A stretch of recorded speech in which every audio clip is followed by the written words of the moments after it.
आदरणीय पवार साहेबांनी आणि आमचे प्रांत अध्यक्ष जयंतरावजी पाटील साहेबांनी खासदार सुप्रियाताई यांच्या समवेत गेल्या महिन्यामध्ये जी बैठक मुंबईला झाली होती, त्या बैठकीत पश्चिम महाराष्ट्राकरता मला आणि माननीय आमदार शशिकांत शिंदे साहेबांना, आम्हा दोघांना 5 जिल्ह्याचं निरीक्षक ऑब्झर्व्हर म्हणून नेमलं। त्याप्रमाणे 3 जिल्हे आमचे झाले। आज सोलापूर जिल्हा होता आणि पुढच्या 4 दिवसामध्ये कोल्हापूरची पण एक बैठक आम्हाला घ्यायची।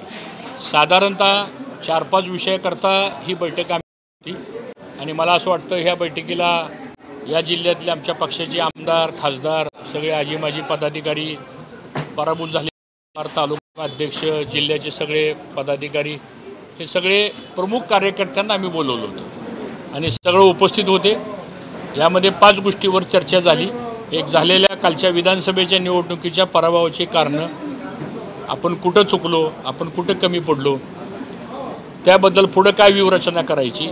दुसरा मुद्दा, संघटना बाबीवरती संघटना मजबूत करण्याकरता काय काय सूचना आम्ही प्रत्येक कार्यकर्त्याकडून घेतल्या। त्यानंतर सभासद नोंदणी हा एक विषय त्याच्यामध्ये घेतला।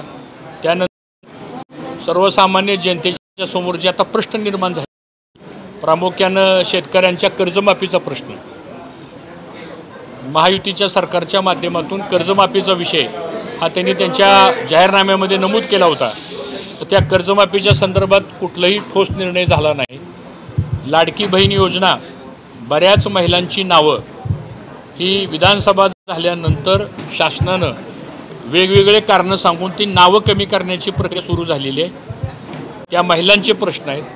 त्याचबरोबर दुष्काळी परिस्थिती समोर आली, आता विजेची टंचाई वाढलेली आहे, बऱ्याच गावामध्ये पिण्याच्या पाण्याच्या टँकरची मागणी लागलेली आहे, बऱ्याच गावामध्ये 2 हाताला मजुरांना काम नाही, रोजगार हमीच्या कामाच्या संदर्भातला विषय असेल, असे बरेच विषय आहेत। शेतकऱ्यांचे प्रश्न आहेत। त्याचबरोबर आता गॅस सिलेंडर 50 रुपयांनी महाग झालेला आहे, त्यामुळं महागाई वाढायला लागलेली आहे। यामुळं सर्वसामान्य जनता ही त्रस्त झालेली आहे। तर त्याच्यावर पक्षाची भूमिका काय घ्यावी, अशा बऱ्याच विषयावरती विचारमंथन आणि हा सगळा अहवाल आम्ही तयार करू। माननीय शशिकांत शिंदे साहेब, आम्ही प्रांताध्यक्षपर्यंत हा अहवाल देऊ आणि त्याप्रमाणे पुढची कारवाई होईल। जसं की आपण म्हणाल की शेतकरी कर्जमाफीचा मुद्दा प्रलंबित आहे, सत्ता होतं मात्र ते सत्तातून परावृत्त होत आहेत। श्री माणिकराव कोकाटेंचं एक वक्तव्य काही दिवसांपूर्वी समोर आलेलं, त्या शेतकऱ्यांना म्हणतात की तुम्ही कर्जमाफी करून मुलांची साखर लग्न करता आणि आता काल देखील त्यांनी अशा पद्धतीचं एक विधान, एकंदरीतच मुख्यमंत्र्यांची वादग्रस्त विधानांची मालिका सुरू आहे आणि ते आता त्यावरती पुष्टी अशी देत आहेत स्वभावच, त्यामुळे ते काय लगेच बदलेलं असं नाही आहे, कुठेतरी स्वतःलाच ते एक प्रकारे माफी करून घेत आहेत। मला असं वाटतं सरकारमध्ये काम करणारे जे मंत्री असतात हे काही स्वभावावर सरकार चालत नसतं। सरकार हे घटनेप्रमाणे चालावं लागतं आणि जे कोणी लोकप्रतिनिधी असतात, आम्ही शशिकांत शिंदे साहेब, आम्ही पण मंत्रिमंडळामध्ये बरीच वर्ष काम केलं, परंतु प्रश्न असतात प्रत्येक सरकार, पण त्यावेळेस आपण जबाबदारीनं त्या प्रश्नाला देण्याची भूमिका घ्यायची असते। हे दुर्दैव आहे महाराष्ट्राचं की अशा प्रकारची वक्तव्य होत असतील तर ह्या राज्यातल्या शेतकऱ्यांनी जायचं कुणाकडे? कृषी मंत्री हा राज्यातल्या शेतकऱ्याचा प्रमुख आहे। आता प्रमुखच जर असं बोलायला लागला तर आश्चर्य आहे संपूर्ण। आता विशेष म्हणजे त्यांच्या नेत्यांनी पक्षाच्या बैठकीमध्ये सूचना केली, मग शेवटी कृषी मंत्र्यांनी कशा पद्धतीने बोलावं, एक जबाबदार मंत्री जर अशा पद्धतीने बोलत आहे, त्यांच्या मनात होतं उठात आलं, एवढंच विषय असा आहे। वाघ्या कुत्र्याच्या विषयावरून उदयनराजेंनी विधान केलेलं आहे की असा हा वाघ्या कुत्रा जो आहे तो दरीत फेकून द्यावा, कारण अशा लांब कानाचा कुत्रा भक्तामध्ये होते आणि हा कुठला आला होता, अशा पद्धतीने त्यांनी म्हटलेलं आहे। काय एकंदरीत राष्ट्रवादी काँग्रेस पक्षाची भूमिका काय आहे? मला असं वाटतं इतिहासामधल्या ज्या नोंदी आहेत, काही लोक, कोणाचं नाव घेणार नाही, कोणी उठतंय आणि जुन्या इतिहासाबद्दलच बोलतंय। कधी कोण म्हणतंय की छत्रपती शिवाजी महाराजांच्या सगळ्या त्या फौजमध्ये मुस्लिमच नव्हते। एकदा कुठेतरी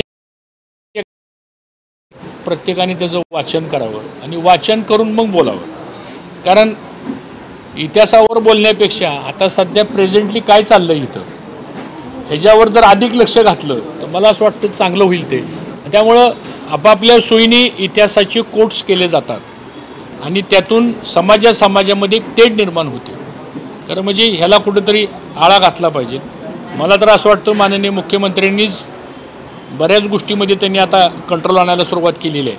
अशी एखादी SOP पण तयार करावी की इतिहासावर कुणी बोलावं, ज्याला बोलायचं अधिकार प्रत्येकाला आहे. मला असं वाटतं इतिहासाचा पहिल्यांदा अभ्यास करावा आणि तो काय इतिहास नेमका आहे हा बऱ्याच जणांना माहीतच नसतो काय इतिहास आहे. आणि मग काहीतरी रॉंग स्टेटमेंट करतात, मग ते काहीतरी एखादं चुकीचं स्टेटमेंट करतात. तुम्ही आम्हाला विचारता ह्याच्यावर तुमची प्रतिक्रिया काय.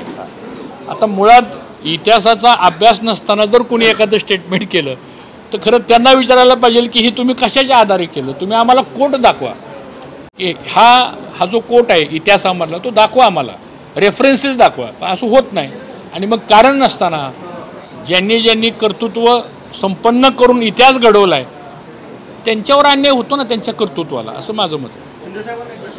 इतिहासाचा विषय निघाला, महात्मा जयंती आहे, पुढे चित्रपट पण येतोय. तुम्ही भाषणामध्ये देखील उल्लेख केला होता. नेमकी काय भूमिका आहे अशा चित्रपटामध्ये? छावाचा देखील उल्लेख आपण केला नाही. यामध्ये छावा चित्रपटाच्या नंतर ज्या पद्धतीने कोरटकर असतील, त्यानंतर त्या ठिकाणी आता राहुल कुलकर असतील, त्यांनी जे स्टेटमेंट दिलं आहे महाराष्ट्राला पटणारच नव्हतं. आणि झाल्यानंतर आता महात्मा ज्योतिबा फुलेंचं या ठिकाणी आता चित्रपट येतोय, त्यावर काही समाजाने आक्षेप घेतलेला आहे. सत्य घटना किंवा सत्य परिस्थिती कोणी दाखव, लोकशाहीमध्ये प्रत्येकाला मांडण्याचा अधिकार आहे. अशी जर बंधनं आली तर मला वाटतं ते योग्य येणार नाही. आणि